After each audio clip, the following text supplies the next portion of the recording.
What do the stars say about the upcoming election? Oh, hey, no pressure. Darling, you literally altered my destiny. I really want to be with a man who's at my level in terms of communication, personal growth, development. Yeah, good luck. And we are in a dark time, if you haven't noticed. The enemy of the dragon is the dog. Trump was born in 1934. It's the year of the dog. What are a couple of things that you and Bill love to do and always have, and it's helped your relationship stay strong? Why do you think women think it matters if he out-earns her or not? The ones who've done really well, what would you say is their secret formula? Dating is full of disappointment and rejection and like wasted time. Hi, everybody. Welcome to the Cupid's Coach podcast. I'm your host, Julie Ferman, inviting you, as always, to transform me to we through the process of doing dating better. Now, today's a special day. I know I say that all the time, but we have somebody on the podcast for the second time. Now, you got to be really special to get invited onto the Cupid's Coach podcast for the second time. Welcome to the show, my good friend and colleague, Carol Allen, Vedic Astrologer. Oh my gosh. Woo! Hi, Julie. So great to be here. And I'm so honored to make it to number 2 appearance. Do I get a jacket like on SNL? I think I should start giving jackets like they did on Saturday Night Live for people who'd been on the show. Maybe you got to get on 3 times to get a jacket. I think they have to do it 5, but okay. Well, you and I have known each other for over 20 years. Yeah. And darling, you literally altered my destiny. You invited me to an event where I met Evan Marquette, who introduced me to Christian Carter, who introduced me to Eben Peggett. Like, you essentially opened the door to the world for me. I would walk over broken glass on my eyeballs for Julie Ferman. So I love hearing that. You know what I thought about? I think how it all happened was at the very beginning in Los Angeles. I had moved there with Gil. Gil had sold his Great Expectations video dating services, and I had all of those kinds of people wanting me to work for them. The same kind of model, hustle people into an office and pound them till you get their credit cards out of their wallet.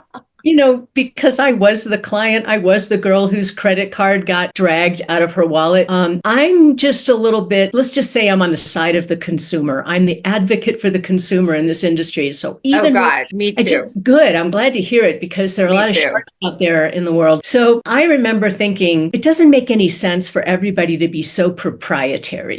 My way is the special way and everybody else is the wrong way. And in the old days with Great Expectations, it was funny. They would send all of their training manuals out on burgundy paper so that it literally could not be copied. They were so worried that somebody would take their secret formula and do something with it. Wow. And somehow I knew that there were a million ways to do introductions for people, personal events, coaching, whatever. So I gathered all the people that I knew at the time together somewhere in West LA, probably West Hollywood. No, it was Beverly Hills. I mean, literally, it changed my whole life. So I can tell you what we were all wearing and where we were sitting. And it was Il Fornaio in Beverly Hills, right near Rodeo. And there was an Australian woman that was in town, which was the impetus for the event. Because even Alan was there. That's why we did it. Exactly. Yeah, right. So we were all there to meet her. And I cruised Evan Marquette's famous, amazing dating coach for my best friend. I was trying to introduce them, and because he was adorable and single. And he proceeded to tell me she was too old because she was a whopping 35, even though he was 35, and that she didn't make enough money because she was a school teacher. And then I tried to do the same thing with another man, and he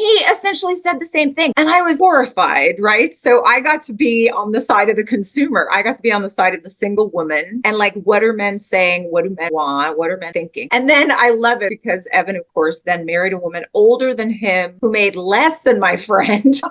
And he ate his own crow and humble pie. And then that became one of the hooks of his whole business. But yes, you've always been an amazing connector. And I'm so moved by your over 1,000 matchings that you've created in the world. 1,300 that we know about. And I don't even know about the ones we don't know about. It's really bizarre. I have full body chills just hearing that. It's so beautiful.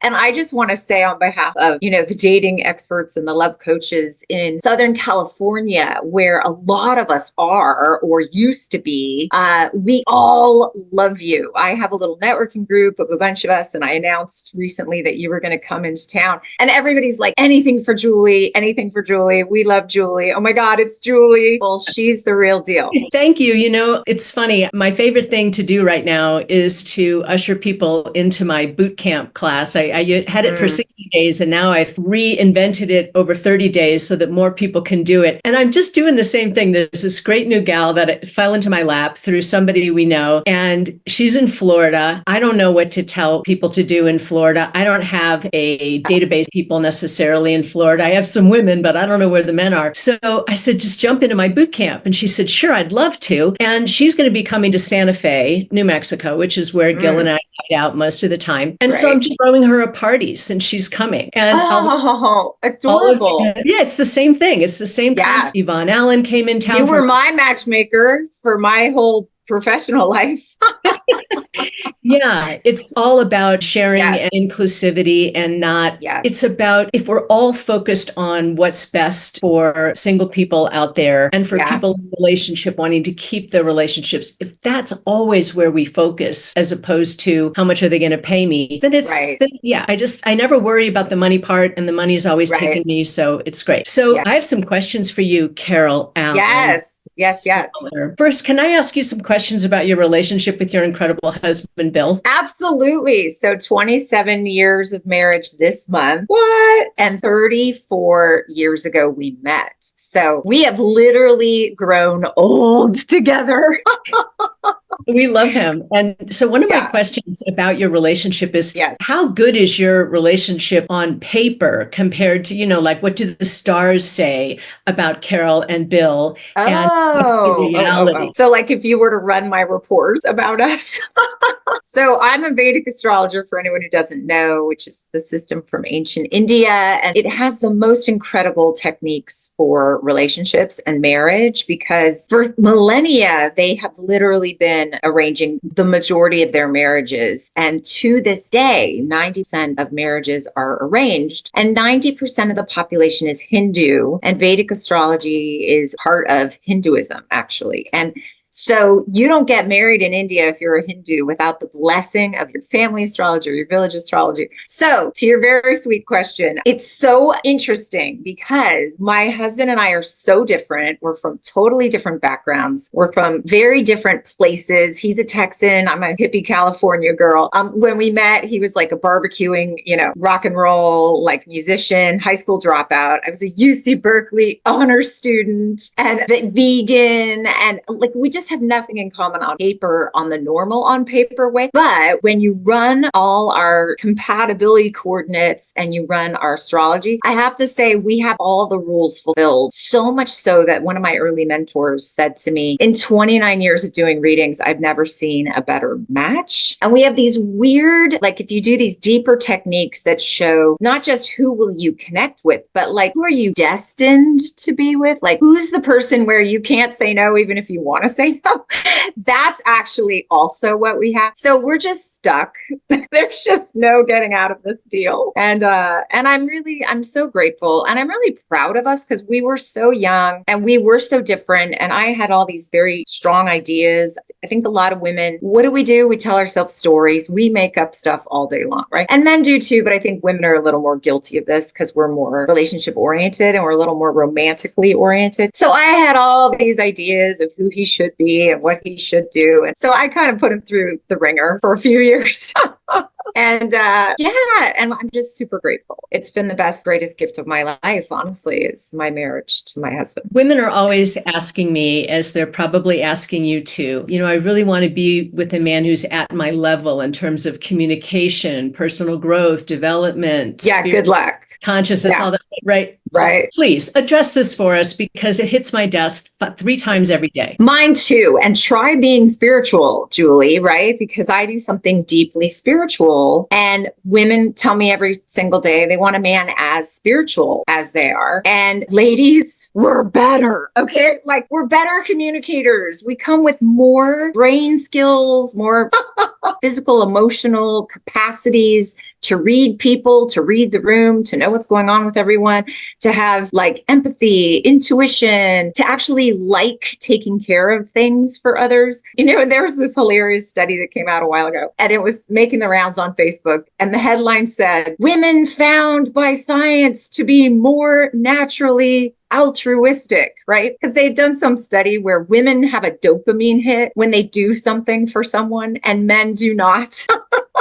Oh, And I shared this article and I literally wrote like, "No shit," said every woman everywhere. Okay. So now that is all to say, I love men. My dad was wonderful. Men have done so much for me in my business, in my writing, in my astrology. All my mentors have been men. I am so grateful to men. I have a blast with men. Men are, in a lot of ways, no offense again to ladies, they're simpler. They're more straightforward. There's less like, I just love men. And I know what they're good for and what they're not. Deep communication about their thoughts and feelings, you're not going to get that from very many men very often. And truthfully, when you do, we're not truthfully attracted to that, ladies. Like your caveman brain is still in there, and that part of you wants a stud. So when women are like, "I want a guy as spiritual," I'm like, great. And when you meet those guys, are they like studly enough, hunky enough, edgy enough, dominant enough? Do they like handle you in the bedroom? Like, those guys often are like more sensitive than we want, and more emotional, and more unsure of what they're doing, and more lower in confidence. And I don't mean to make super sweeping biased generalities. I'm just saying what I've experienced. And then, it's interesting. I used to have an Indian amazing guru I would take classes with and meditation training with, and she was unbelievable. Like unbelievable. She's the guru in Eat, Pray, Love, even though it's never said who that is. I read it and I was like, oh, okay, I know who this is. And she said something so beautiful one day. She said, "It is none of your business how spiritual someone is, and you have no way of knowing. You can't tell by their behavior. You can't tell by their practices. It's between them and God, or them and the universe," right? So I just love that. What you need, though, is a guy who is comfortable in his own skin, who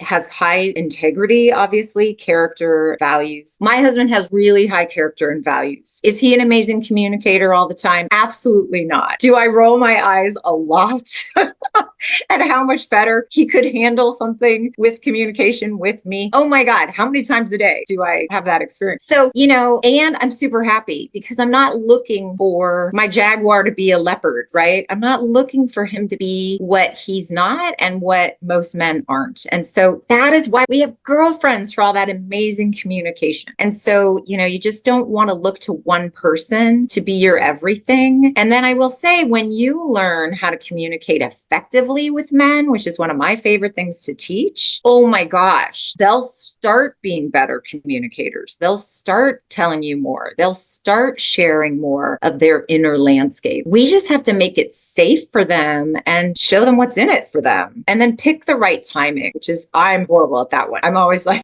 picking the worst timing. But anyway, there's my very long answer for you. I love your answer, and it fits right in with what I have been telling women forever, which is we should be looking for a guy who has a certain threshold of willingness to meet us in this place of communication. Mr. Ferman is never going to say, we need to sit down and have a conversation about this thing. Yeah, right. He's just going to be grumpy, and he's going to be kind of Barbie and thorny, and I'm going to feel it. And then I'm going to say, how about we sit down after dinner and we talk about this little thing? And he's willing. He wants to solve the problem. Yeah. But doesn't my know, husband too. He doesn't know how to articulate it. All right, Carol Allen, it's because of a Facebook or Instagram post that you made, a prediction of Chinese astrology. Oh, okay. I know which one I'm talking about. And so over my head that I said, okay, I'm going to have Carol Allen back on the podcast, and she's going to give us an understandable answer to the question, what do the stars say about the upcoming election? Oh, hey, no pressure.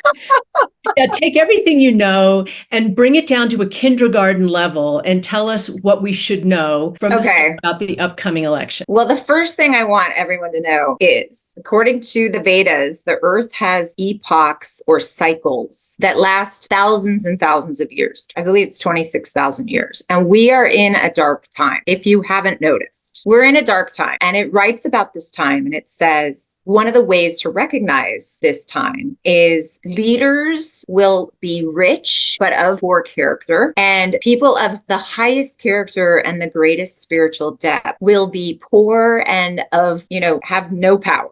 Okay. So that's just a little backstory that it's a time of magic. The fact that you and I are here on Zoom talking to people potentially all over the world is completely magical. You're in Santa Fe or wherever you are. I'm in Los Angeles, completely magical. It says there'll be more emotional disease than physical at this time, which at least in a lot of the US, that's true. So we live in a dark time. The United States entered a completely crazy astrological period in 2014. That's 18 years long. So it's till 2032. And it's a planetary period. No, it's 19 years long. So it's till 2033. It's a planetary period of what's called the north node of the moon, which we refer to as Rahu. Rahu rhymes with Yahoo, but it means the opposite. Rahu periods are chaos. It's when misinformation and miscommunication, misunderstandings, deception, when paranoia and wanting something so badly you'll lose your head over it, right? It's when those things come forward. Now, Rahu also rules, are you ready for this? Pandemic, scandals, calamities,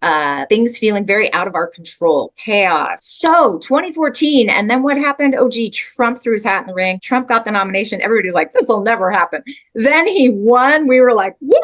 Then here comes the pandemic. And, I don't know if you remember, but he was like, oh, it'll be over soon. Don't even worry. It's going to just go away. Oh my God, it's still here, right? Well, guess who else is in a Rahu period? The EU, the UK, the United Nations, Russia, right? So what we're seeing is all around the world, these geopolitical giants are in this time where norms are breaking down, traditions are changing, where structures are falling away, and where old things are falling away, but new things haven't quite come in to replace them.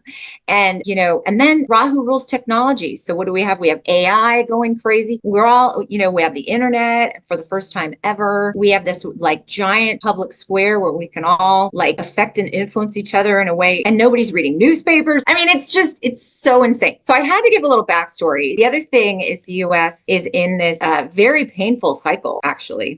Countries have charts. I know that sounds crazy. So the US chart is the chart of the moment of the last signer of the Declaration of Independence. And it's way back in 1776 on July 4th. And there's a gentleman named James Kelleher who's so brilliant, who did months of research on this in Washington, D.C., looking through diaries and letters. And so he figured out the time. It's 7:30 at night. And anyway, long story short, the U.S. is in this cycle called the Sati cycle. And it's when the planet Saturn is in the sign before the moon sign of the U.S., of the moon sign and following. Now, in the chart of a country, the moon is public. And the planet Saturn is the planet of restriction, losses, separation, depression, death. So in January of 2020, this cycle began on top of the Rahu period. So what happened? 2 months later, we were all locked down, restriction. We were all lonely. It's planet of loneliness. The economy got scary. 40% of businesses went poof, right? 40% of minority owned businesses went poof. A lot of,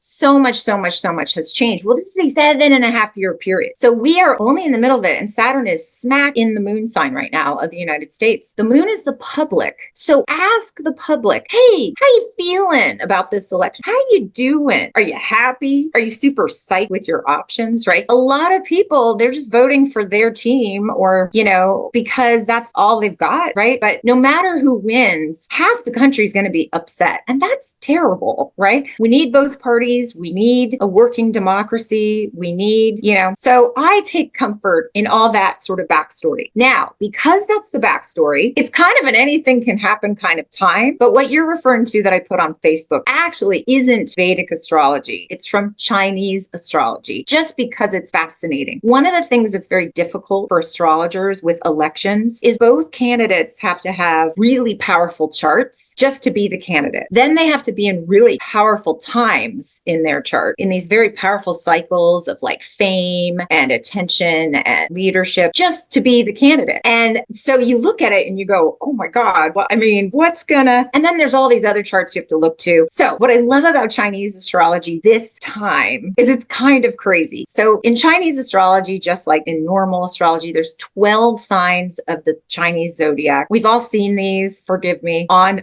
Chinese restaurant placemats, right? You look up your year as you're eating your egg foo young, and they go actually from like end of January to end of January or early February. It's a lunar calendar. So this particular year is a dragon year. It's a wood dragon year. The dragon year is always very dramatic because dragons, think of Game of Thrones, right? But they're also the most mythical, magical of the Chinese zodiac, the most powerful. They breathe fire. They have no limits. They have no boundaries. So what's happened in this election? It's totally unprecedented. And OG, here comes Kamala Harris, who was born in 1964. She's the year of the dragon. And so she is boundaryless, limitless, magical. She flew over the normal system. She found a side door. She kicked it in. Now, when you're a dragon in a dragon year, it's a really good year for you. The wind is at your back. You're at the height of getting supported by the zodiac. And OG Walls, Tim Walls, same year, also a dragon. So what did he do? He flew over boundaries. He's breathing fire. He's the first candidate for such a high office in decades who isn't a lawyer. He's not a lawyer. He was a teacher. He was a coach and a senator, right? And now he's up for the second biggest job in the world. So that is amazing in and of itself. Well, every animal has an enemy in the Chinese zodiac. It's the sign right across. It's also called the villain sign. And when your enemy year, you have a hard time. You get a lot of conflict, a lot of, obstacles, a lot of delays, a lot of setbacks, a lot of challenge. Well, the enemy of the dragon is the dog. Trump was born in 1934. It's the year of the dog. And he's a dog and she's a dragon. They are enemies. This is part of why all he can talk about is how horrible she is. He doesn't talk policy. He doesn't talk his plan. He doesn't talk. All he can do is tell us how terrible she is. Lion, Kamala, he makes fun of her name. He makes fun of her, identity, her racial profile, her backstory, talks about how horrible San Francisco, was under her tenure. And then he talks about how great San Francisco was 15 years ago, which was under her tenure. Hilarious, right? So he's a dog. And when it's your enemy year, you have a lot of hardship. So it started, early February. I think it was February 6th. And he got, oh my gosh, 34 felony counts, right? He was convicted. He can't do business in the state of New York. He had an assassination attempt. What? Okay, so if you just looked at that for the election, if you just looked at that, you would go, okay, a dog in a dragon year, two dragons in a dragon year, right? And you would go, hello, that's pretty straightforward. What I like looking at is when they threw their hat in the ring, the chart of that moment, the night that Trump held an event at Mar-a-Lago, throwing his hat in the ring. It was last year. I could look it up. It was a weak chart. Then you look at when they say, I accept your nomination at the convention. So at the Republican convention, when Trump said, I accept the nomination, it was a pretty weak chart. When Kamala threw her hat in the ring that Sunday after, Biden, it was a decent chart. It wasn't amazing. When she said, I accept your nomination, it was an amazing chart. The sun, I kid you not, Julie Ferman, was in a constellation called the Mighty One, and it's symbolized by a throne room. This is in Vedic astrology. It's called Magha. It's one of the 27 signs of Vedic astrology. So if I was just to look at those things, I would go, it's Kamala. Now, Vedic astrologers are pretty split on this. The people I follow and I trust think it's her. What's wild is my mentor wrote to me the week that Biden stepped down. I'd been asking my mentor, he's brilliant, brilliant, brilliant. And I don't know if he wants me to say who he is, so I'm not going to say who he is. I have 4 mentors, or I had 4, and he's unbelievable. And he texted me. He doesn't care about politics. He doesn't follow the news. He's totally one of those introverted researcher obsessed with astrology people. He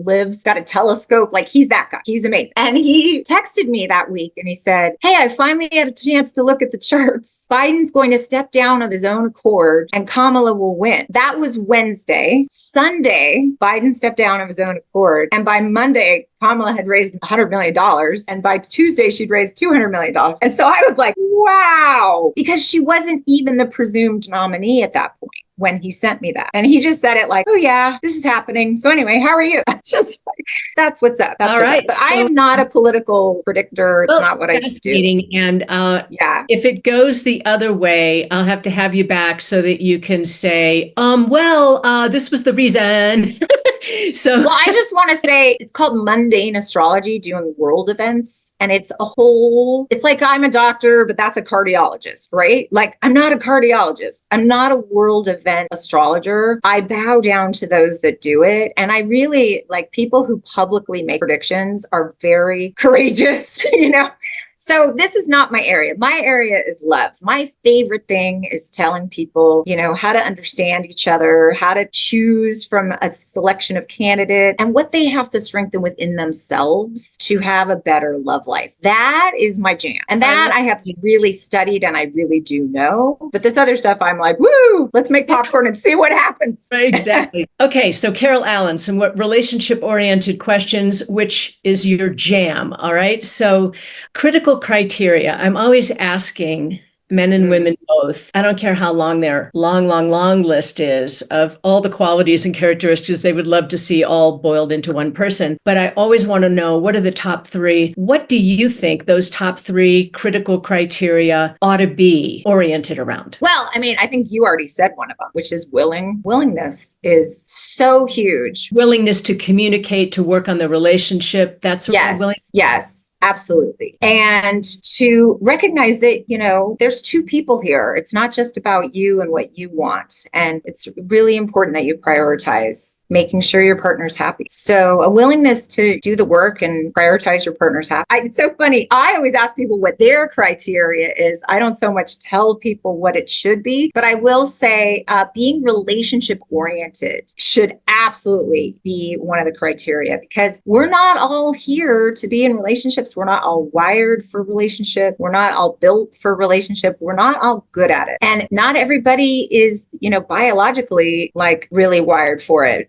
Lots of people find monogamy impossible, and there's nothing wrong with that. And thank God it's 2024 and people can do whatever they want, be honest. And if you're somebody that monogamy is really important, please pick somebody who monogamy is also really important, right? It's right along the lines of something you said earlier. And what you're addressing is values and shared passions. Those things, there have to be a couple things that you both love to do. What are a couple of things that you and Bill love to do and always have, and it's helped your relationship stay strong? We know what I'm so grateful for is he's just a really great hang. Okay. So we like to do stuff. We're both goers. So we both want to go places and check stuff out and try new things. So like yesterday, we went to the Natural History Museum here in Los Angeles. It's a whopping 12 minutes from our house. We had never been. It was so gorgeous. We saw like a dueling triceratops and a T-Rex, and we saw this unbelievable gem exhibit. They have this whole hall of like the most gorgeous crystals and the most beautiful like giant malachites and amethysts. And it was unbelievable. We both nerded out for like 2 hours over gems and took a million pictures. And oh my gosh, fun. He's just fun. He's a great hang. He's a great conversationalist. He makes me laugh. So somebody who's really great company is so important. How do you guys? Women will call me and they'll go, he's such a great guy, but he's kind of boring to talk to. And I'm like, run. Like, get out. I don't care how big his house is. I don't care how generous he is. Run. Interesting. All right. So compatibility with regard to communication and how we hang together is more important than how much money a guy makes. How do you guys handle the financial stresses? Gil and I have some very creative, unusual ways of handling money in our relationship. How about you two? Well, the thing about the money question is everybody gets to do what feels right for them. I don't have some blanket rules for anybody about money. We do the like his, hers, ours thing. And what's so, in every relationship, one person's going to be better at certain things than the other, but that person's better at other things, right? So when it comes to like the real world, sadly, I'm better. And I say sadly because I'm this much better. I always joke with my husband, we need a third person in this marriage. And he's like, yes. And he's picturing, Pamela Anderson circa 1998, right? And I'm picturing like an accountant, right? So I would love to tell you we're doing a really good job in that area. But mostly for us, what's worked is we agree on like who should handle things and how they should be handled. And then we have certain rules like, hey, if you're going to spend more than $500, can we talk about it? And we both have our own businesses and I try to stay out of his. and he totally stays out of mine. And so far, knock on everything, it's worked pretty well. Good. I'm glad to hear that you guys have your own ways of Yes. solving these issues. But I can tell that from your perspective as a relationship coach, the compatibility that two people have in terms of communication and how we are together is way high on the scale. More important than does he out earn me, which women think matters. Now, you know why women think it matters. Why do you think women think it matters if he out earns her or not? Well, I mean, I think it's conditioning. I think it's how most of us were raised. I think it's, and listen, money is no joke. I mean, if you really want to talk about money, honey, the US people are in big trouble. I mean, if you really were to adjust like the poverty line and the number it really should be and how everybody's doing, half of Americans are below the poverty line.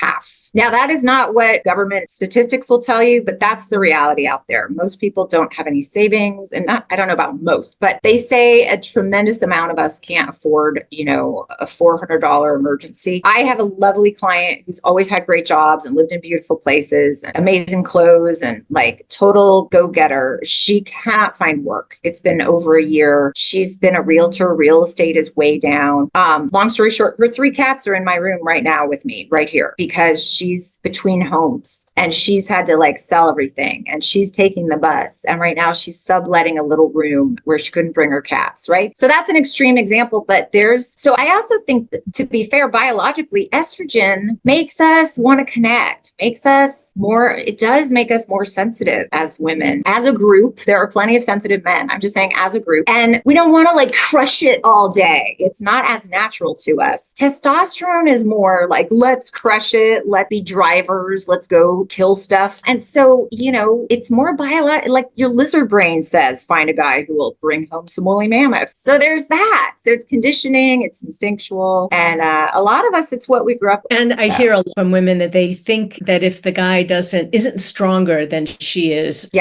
terms of, career and earning power and all of that she just won't be able to respect him. And I have to remind her every time I hear that from different hers, that whether we respect a guy or not, it's really more about our ability to respect and admire and appreciate than it is what he's doing over there.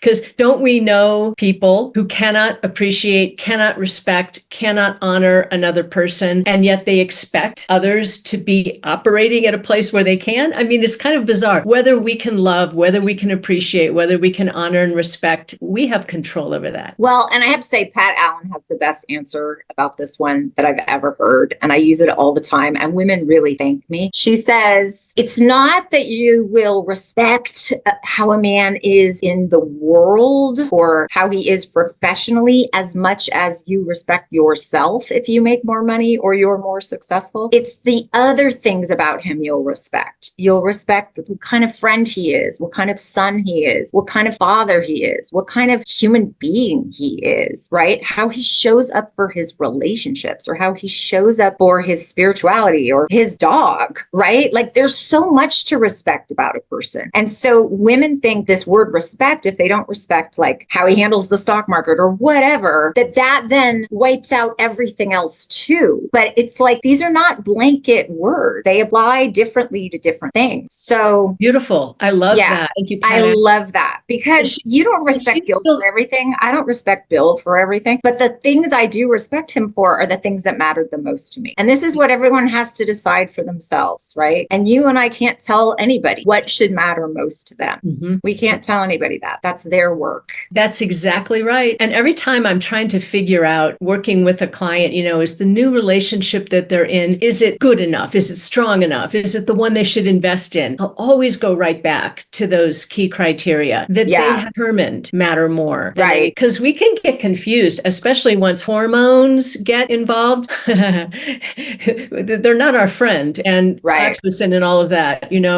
much of it is related to propagation of the species, right? Yes. Sex is needed in order for the population to continue. Goodness gracious. I have one more question for you, Carol. Sure. You've seen a lot of people navigate the romantic marketplace. Yes. And some of them have done really well, and some of them have done very poorly. The ones who've done really well, what would you say is their secret formula? people who've actually been frustrated about dating and relationships, couldn't get it right, focused on it, applied some things, and then, wow, things changed? What are those things that they applied? The people who do the best recognize that just like with anything great in life, you got to just show up for life and see what happens and have your vision be what's guiding you, not how you feel along the way. Ask any doctor, did you love med school? Was it so great? Were you so happy with all those tests and dissections and late hours and papers you had to write? No, it's that they were really excited to be a doctor. They wanted the thing that was on the other side of all those horrible classes and miserable hours. And so dating, if you're looking for love, is the same way. We so quickly, all of us, give a disappointment or a bad experience or an idiot our dreams. We so easily go, well, I had a bad time with one guy, so I'm getting off the site, or I'm telling Julie Ferman no more matches, right? And it's like, what? It's like, you're just not recognizing that it's just part of it. And I'll tell you my favorite analogy. My favorite analogy is everybody loves Paris, right? As a group, as a world, we can all agree Paris is exceptional. The food, the beauty, the architecture, the museums, the art, the weather, it's unbelievable in Paris. And everybody wants to go to Paris, but nobody wants to sit in a plane seat for 11 hours from Los Angeles or 7 hours from wherever. Nobody wants to stand in long lines at the Louvre or the Eiffel Tower. Nobody wants to be around smokers. Nobody wants to be dealing with people who don't speak English. But that's what you've got to do if you want to be in Paris, right? It's just all part of it. I promise you, all those people having a blast at the Olympics were also in really long lines, and it was boiling weather, and they had to wait forever to get a table at, Cafe du Mago. So it's just part of it. And so dating is full of disappointment and rejection and like wasted time. And the people who get what they want, lean in, get curious, don't make up stories, take it one step at a time, one day at a time, and let their dream keep them going. I love it, Carol. The process, appreciating the process, being fully engaged in the process, knowing that it's a process instead of just, fretting that you haven't gotten to the end result yet. It's exactly what we work on. My boot camp. And I will tell you one more thing then. This is what's unique about my work versus everyone else you interview, is sometimes we are in these love block cycles where we're not just love blocked, but we're kind of down, and it's harder to be optimistic and resilient and positive. It's the time the US is in right now, right? And so when you're in those times, what I love about the work that I do is I can tell people, hey, this isn't the best time to be dating. People will call me and they'll want me to coach them, and I'll look at their chart and I'll say, I'll coach you in a year, or I'll coach you in 6 months, or I'll coach you in 2 years. I can't help you right now. I can help you learn about yourself and grow and become a better dater, but I'm not going to get you your goal right now. So call me in 2 years. And people do. They'll call me in 2 years. It's really cute. It's really cute. And I can tell you stories all day long about you have to allow them to be in their process and encourage them to be in the process. The whole tenet of my boot camp is to use the space between relationships as an opportunity for growth and learning, curiosity, learning how to make other people more comfortable as opposed to just worrying about ourselves being more comfortable. It's other-oriented kind of disciplines. So right on target. So I really appreciate your time today, Carol Allen. You're one of my favorite gurus.